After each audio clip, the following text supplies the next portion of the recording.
15h15, l'invité en coordonnaise, responsable de la communication de l'association ECPAT France. Bonjour. Bonjour. Les enfants sont de plus en plus victimes d'exploitation sexuelle et le phénomène a pris de l'ampleur dans le monde entier. C'est l'enseignement principal d'une étude publiée le 12 mai dernier par l'ONG ECPAT International. C'est un réseau mondial d'associations qui lutte contre l'exploitation des enfants.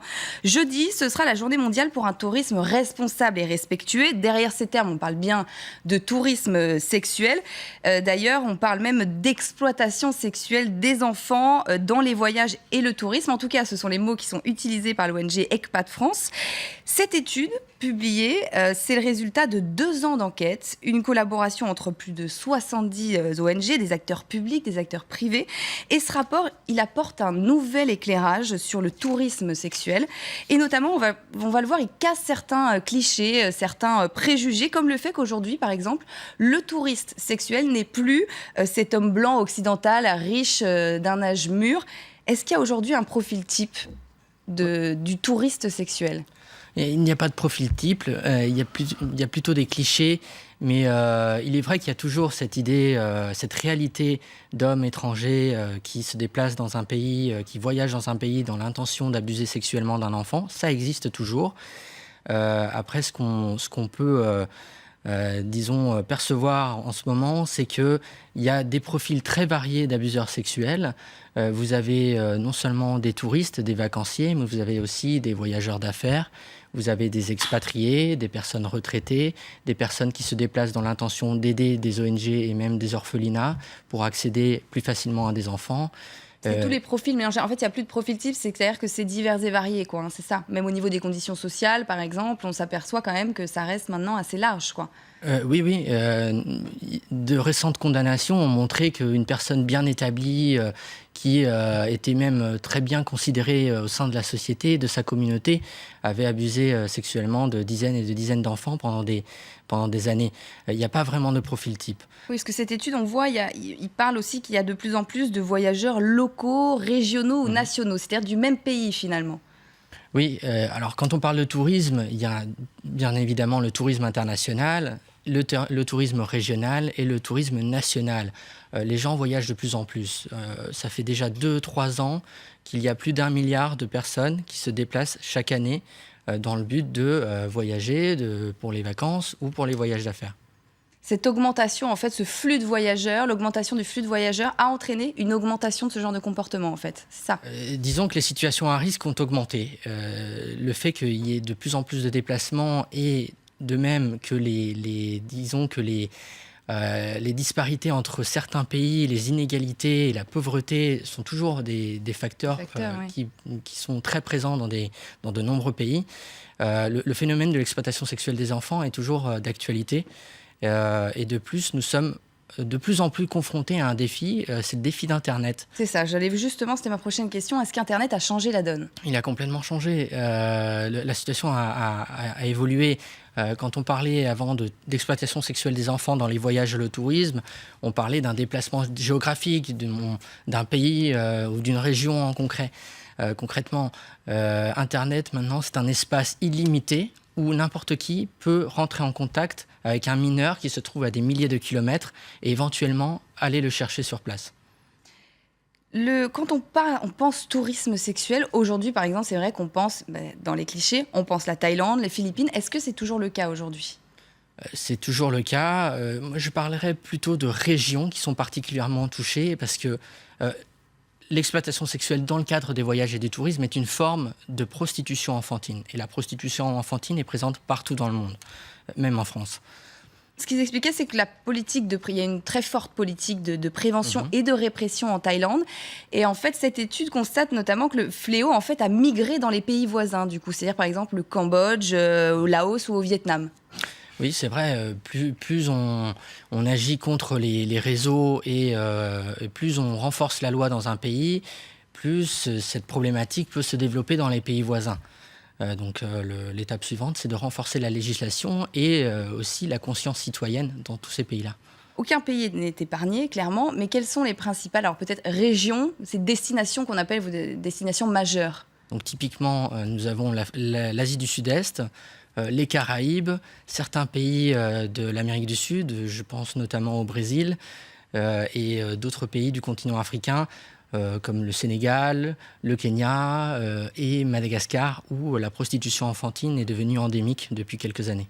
Et les principaux pays émetteurs, c'est comme ça qu'on les appelle, c'est toujours des pays développés? Donc traditionnellement, et c'est toujours le cas, les principaux pays émetteurs sont des pays européens, d'Amérique du Nord et aussi du Japon.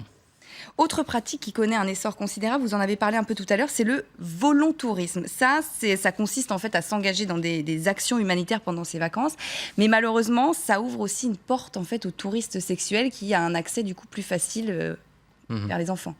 Donc oui, il y a quand même deux catégories de touristes sexuels. Il y aurait les préférentiels, ceux qui choisissent la destination ou la ville ou le pays en fonction de la possibilité d'accéder à la prostitution enfantine ou même aux enfants. Et ensuite, il y a les voyageurs occasionnels qui, une fois sur place, dans un contexte d'anonymat, de voyage et parfois d'impunité, passent à l'acte.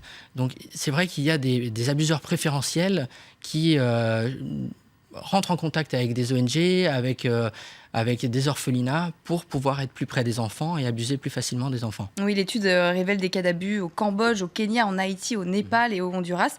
L'ECPAD, justement, donc c'est un réseau, je le disais tout à l'heure, mondial d'associations pour la protection de l'enfance, présent dans 80 pays, si je ne me trompe pas. C'est même une ONG qui a un statut consultatif spécial auprès du Conseil économique et social des Nations Unies. Vous menez donc plusieurs actions sur le terrain, on va y revenir, mais vous réalisez aussi des campagnes de sensibilisation. On va regarder un des spots avec ce slogan qui est « Ne détournez pas le regard ». Nous pouvons prévenir les abus sexuels sur les enfants si nous ne détournons pas le regard. Prévenir les abus sur les enfants si nous ne détournons pas le regard. Prévenir les abus sur les enfants si nous ne détournons pas le regard.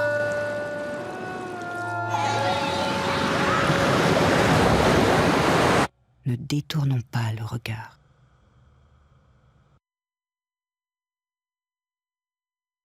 Au niveau de la législation internationale, où en est la coopération entre les États ? C'est compliqué. C'est une question difficile, on pourrait passer toute l'après-midi, mais disons que le point clé dans la lutte contre l'exploitation dans le cadre du tourisme et des voyages, ce sont les lois extraterritoriales. C'est-à-dire que dans le cas de la France, concrètement, si un Français commet un abus sexuel ou a recours à la prostitution enfantine à l'étranger, il peut être poursuivi sur place et s'il ne l'est pas, il sera poursuivi en France. Mais pour cela, il faut que l'information remonte. Et c'est ça le problème, il y a vraiment un problème et un manque au niveau des informations et de pouvoir répertorier sur tous ces crimes, d'identifier les victimes dans certains pays. Je suppose que c'est ça le point clé. La mauvaise nouvelle, c'est qu'il y a très peu de poursuites d'abuseurs sexuels. Je vais vous donner un exemple, vous citiez le Cambodge tout à l'heure. De 2003 à 2013, il n'y a eu que 25 Français poursuivis pour des abus sexuels ou des cas d'exploitation sexuelle au Cambodge en 10 ans. C'est très peu. Dans une plus faible proportion, il y a aussi les femmes, on va en parler rapidement.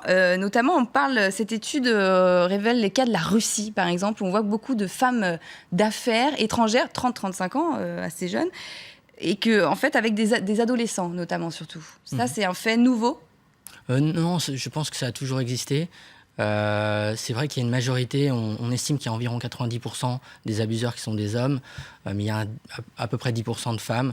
Disons que l'abuseur sexuel ne peut pas être catégorisé par son sexe ou son origine. On ne peut pas faire de distinction dans ce sens-là. Il nous reste une petite minute. Vous vouliez faire quelques recommandations aux téléspectateurs ? Oui, j'ai 3 recommandations à faire, principalement. Je pourrais en faire beaucoup plus. Mais la première, c'est de continuer de voyager, parce que c'est un secteur important pour beaucoup de pays. C'est un secteur porteur de l'économie.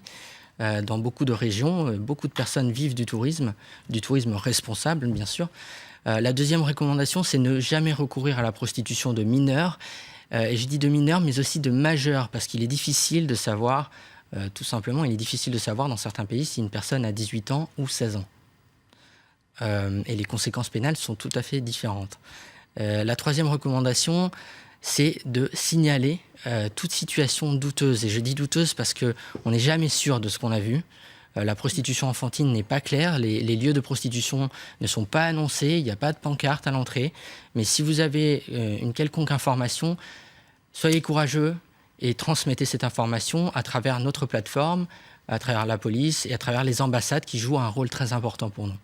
Merci Anko Ordonez, responsable communication de l'association ECPAT France qui lutte contre l'exploitation sexuelle des enfants. Un vrai sujet, merci beaucoup. Et vous, restez avec nous tout de suite, c'est l'essentiel de l'info sur LCI.